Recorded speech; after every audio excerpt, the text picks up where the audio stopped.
Et si c'était moi? Le balado où on se met dans la peau d'un aîné en hébergement. 7e épisode, la communauté. Je suis Annick Leclerc, conseillère cadre dans l'implantation de la nouvelle politique d'hébergement pour le 6 de la Côte-Nord, mais surtout une grande passionnée du sujet. Je vous présente ma co-animatrice Audrey Lévesque, chef d'unité pour la Maison des aînés et Maison alternative de Baie-Comeau. Audrey, bienvenue. Merci, Annick. Alors, d'entrée de jeu, on va débuter avec la question du prochain an. Oui, merci, Annick. La question d'aujourd'hui, je la trouve très pertinente parce que on est habitué de travailler dans nos milieux, travailler dans nos choses, puis dans nos politiques et tout ça, mais qui sont pas très connus du grand public. Donc, on nous demande pour cet épisode, vous allez faire comment pour faire connaître la politique à la communauté? Ça, Audrey, c'est vraiment intéressant parce que ça va nous permettre, avec la politique, de redorer l'image de nos CHSLD. On entend parler souvent dans les médias de tout ce qui se passe de négatif, mais il y a aussi tellement de beau qui se passe dans nos institutions. Et la politique fait partie, selon moi, de quelque chose de tellement positif qu'il va falloir mettre de l'avant, puis de pouvoir en faire la promotion dans la communauté, ça va faire toute la différence.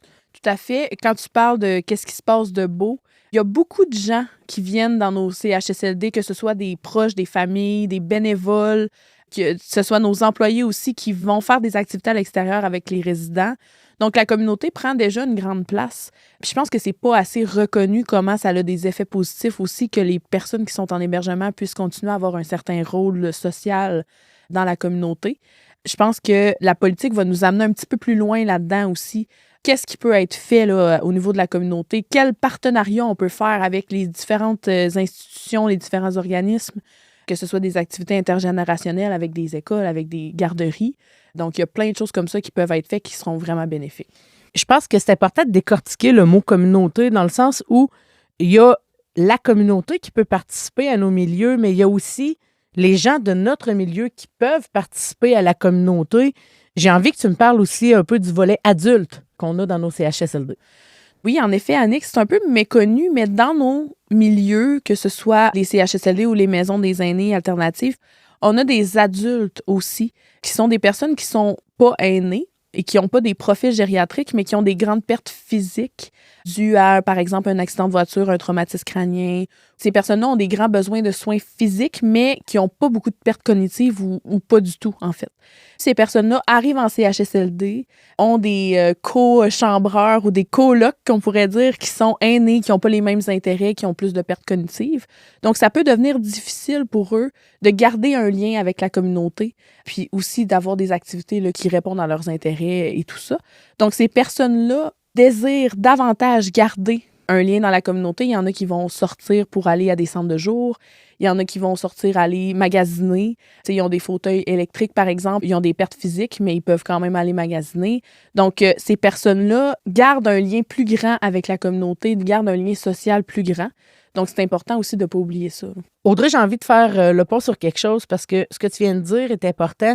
Quand on entre un proche en CHSLD, en résidence intermédiaire, en résidence de type familial, ce qu'il faut savoir, là, c'est que la personne n'est pas condamnée à rester à l'intérieur du bâtiment et à être sous surveillance 24 heures sur 24. Si la personne a des capacités, on va fortement suggérer qu'elle participe à la vie communautaire. Puis ça, je pense que c'est vraiment important de mettre l'accent là-dessus parce que c'est souvent une crainte que les proches vont avoir. Tu sais, moi, mon frère, par exemple, il a toujours été super autonome. Il faisait ses affaires. Il allait au hockey le vendredi soir, tout ça. Là, il va être pris là. Il ne sera pas capable de rien faire. Il ne pourra pas le faire tout seul. C'est faux. C'est faux. Mais par contre, il faut le mettre de l'avant. Il faut avoir une ouverture de la part de nos institutions par rapport à ça. Tu sais, on va retrouver des dames qui vont plier des barbouillettes, par exemple. Tu sais, ils l'ont fait toute leur vie. Ils n'ont rien de physique par rapport à leurs bras, mais leurs jambes fonctionnent moins bien. Bien, ils ont envie encore d'être actifs. Ils ont envie encore de participer à une vie quotidienne. Dans le nouveau concept des maisons des aînés, maisons alternatives qui ont été développées en même temps que la politique, ça a été mis de l'avant parce que quand on parle de maisons des aînés et maisons alternatives, la partie alternative, c'est justement une partie qui a été conçue justement pour ces adultes-là, qui ont des grands besoins de soins, qui n'ont pas vraiment de perte cognitive, mais qui se retrouvent en CHSLD là, avec les aînés qui ont des choses qui ne sont pas vraiment adaptées pour eux.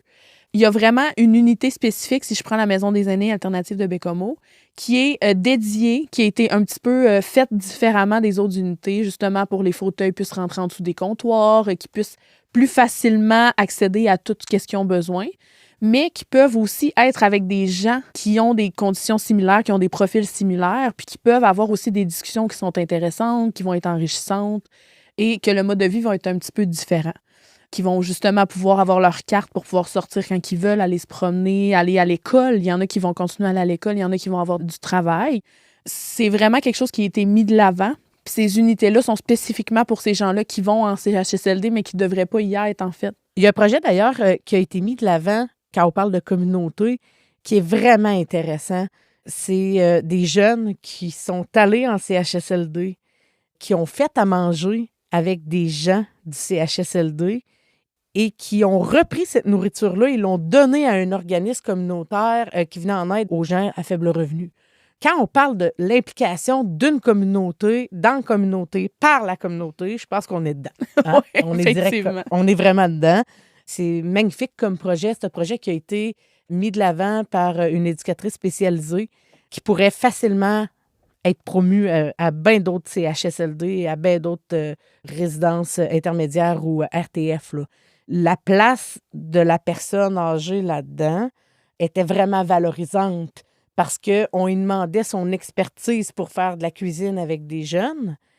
Puis en plus, le résultat a été redonné aux gens dans le besoin. Fait que je pense que dans un exemple d'implication communautaire, ça en est une belle. Là. Puis je trouve ça important parce qu'on parle beaucoup d'aider les aînés, les aider. Mais eux aussi, ils ont besoin d'aider. C'était des personnes qui ont aidé toute leur vie souvent. Ils ont pris soin de leur famille, ils ont pris soin des gens. Puis là, ils reçoivent des services. Mais dans ce cas-là, il y avait quand même un sentiment de « je redonne, je prends soin de la communauté ». Puis je pense que c'est vraiment important de le souligner. Là, des activités comme ça, c'est vraiment important. Puis j'espère qu'on va en voir de plus en plus là, avec l'implantation de la politique.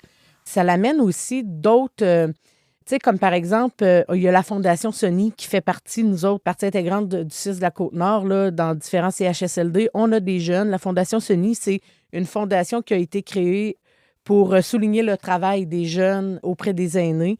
On a à différents endroits sur la Côte-Nord cette fondation-là qui sont présents. Ils vont solliciter des jeunes dans les écoles, dans les milieux, les maisons des jeunes, des choses comme ça. Et ils vont les former. Ils vont leur donner un chandail de la Fondation Sony. Ils vont les intégrer dans nos CHSLD pour qu'ils viennent faire du bénévolat et qu'ils prennent comme habitude de venir faire du bénévolat et ils vont reconnaître leur bénévolat. Ça n'est un bel exemple d'échange avec la communauté. Des jeunes qui proviennent de d'autres milieux, qui choisissent volontairement de venir donner de leur temps. Puis, c'est été démontré par la Fondation Sony que le jeune qui faisait du bénévolat retirait autant que l'aîné qui en recevait. L'échange entre les aînés et les jeunes, là, ça, là, c'est démontré, là, c'est le meilleur jumelage-pairage qu'on ne peut pas avoir. La personne âgée se sent valorisée, peut transmettre. Le jeune sent qu'il aide et aime recevoir aussi. Donc, honnêtement, c'est un autre projet qu'on peut facilement mettre de l'avant pour favoriser des échanges avec la communauté. Oui, c'est vraiment intéressant. Puis aussi toute la créativité de ces activités-là. Chaque jeune est différent, chaque jeune a des intérêts différents. Arrive en CHSLD, fait des activités différentes aussi. Fait que ça met place pour plein de types d'activités qui va toucher plein de types de clientèle aussi. Fait que c'est vraiment intéressant de voir ça. Puis en plus, ça démystifie un peu les CHSLD pour les jeunes qui peut-être voudront en faire une carrière.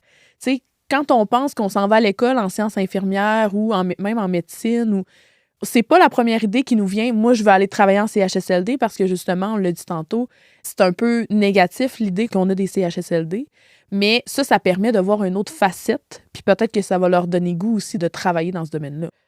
L'importance, je pense, tu sais, dans son ensemble, quand on parle de communauté, c'est que ces gens-là qui sont dans nos institutions restent à l'affût, aient des possibilités, aient envie de. Puis à partir du moment où ils le font ou ils le font pas, ça appartient à chacun rendu là. En fait, on parle de bénévolat. On a souvent dit qu'il ne faut pas mettre de la pression auprès des proches ou auprès des bénévoles parce que souvent, ils n'ont pas le temps, ils n'ont pas. Bon, mais ça peut être aussi simple que Vendredi soir, il y a du Drakkar à Bécomo. Je vais chercher une personne en hébergement, je l'amène au Drakkar, et je la ramène à sa chambre le soir, puis ça s'arrête là. C'est pas plus compliqué que ça. Je pense qu'il faut le démystifier. Il faut mettre l'accent sur le fait que des petits gestes quotidiens favorisent l'implication communautaire dans les deux sens. Depuis 2022, à peu près qu'on travaille sur la politique d'hébergement, il y a eu tout un aspect technique à mettre en place au niveau de la gouvernance, ces choses-là. Mais qu'est-ce qui a été fait pour promouvoir la politique au niveau de la communauté? Mais je pense que la première étape, ça a été vraiment le lancement de cette politique-là au CIS de la Côte-Nord avec le colloque qui a eu lieu en octobre 2022. Ça a été un premier grand pas, sauf que ça a atteint plus nos employés, nos collègues, ceux qui travaillent dans le réseau ou dans les organismes communautaires autour. Mais je pense que ça a eu des répercussions quand même sur la communauté là, parce qu'on a eu des vidéos qui ont sorti et tout ça. Il y a eu des articles de journaux là-dessus, il y a eu des entrevues radio, etc. Ça a été le premier pas, je pense. Et aussi, Annick, suite au colloque, tu es allée donner une entrevue à Montréal, une entrevue radio? Oui, absolument. En fait, j'ai été invitée à aller faire une entrevue radio à Montréal pour faire la promotion de la politique d'hébergement. Ça nous a donné une belle place au niveau provincial, évidemment. On a entendu parler de nous et de la façon dont on a lancé ça.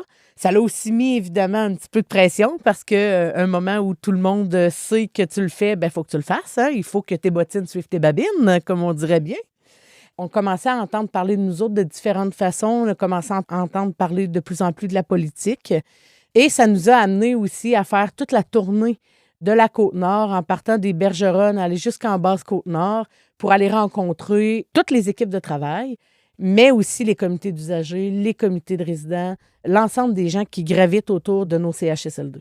Donc, c'est vraiment intéressant, Annick. Puis aussi, parallèle à ça, de mon côté, quand je travaillais sur le projet de la Maison des aînés alternative de Bécomo, on a fait quand même 2 rencontres publiques avec la population pour répondre aux questions parce que c'est quand même un projet là, qui suscite de l'intérêt. Mais c'est sûr que moi, je parle de la politique aussi dans mes présentations parce que c'est les nouvelles façons de voir les choses, c'est les nouvelles pratiques qu'on va implanter. Le public aussi a été touché par ces façons-là, ce qu'on expliquait, puis qu'est-ce qu'on allait faire de nouveau, puis les nouvelles technologies et tout ça.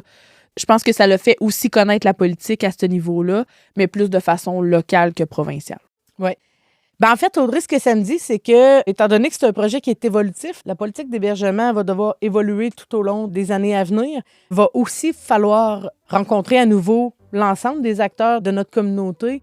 Et au point de vue provincial, la même chose. Il va toujours falloir assurer une pérennité à ce projet-là en parlant, en l'expliquant, en le démystifiant. Annick, c'est vraiment intéressant. Puis je pense que ce balado-là, c'est quelque chose qui s'en va dans cette direction-là puis qui va pouvoir être réécouté avec le temps, qui informe la population, nos employés sur la politique d'hébergement, bien entendu. Fait que je pense que ça s'inscrit vraiment là, dans ce qu'on veut faire avec la politique, là. Effectivement, hein, aujourd'hui, on fait un balado, puis il y a 5 ans, on aurait fait un article dans le journal. Hein, il faut être évolutif. On demande aux gens de l'être, il faut l'être nous aussi. Audrey Lévesque, merci beaucoup. C'était fort intéressant, encore une fois. Oui, merci beaucoup, Annick Leclerc. Effectivement, une très belle discussion. Dans le prochain épisode, on va parler de l'importance des autres directions pour la réussite de l'implantation. Cette série est présentée par le Centre intégré de santé et de services sociaux de la Côte-Nord. Merci au ministère de la Santé et des Services sociaux pour son soutien.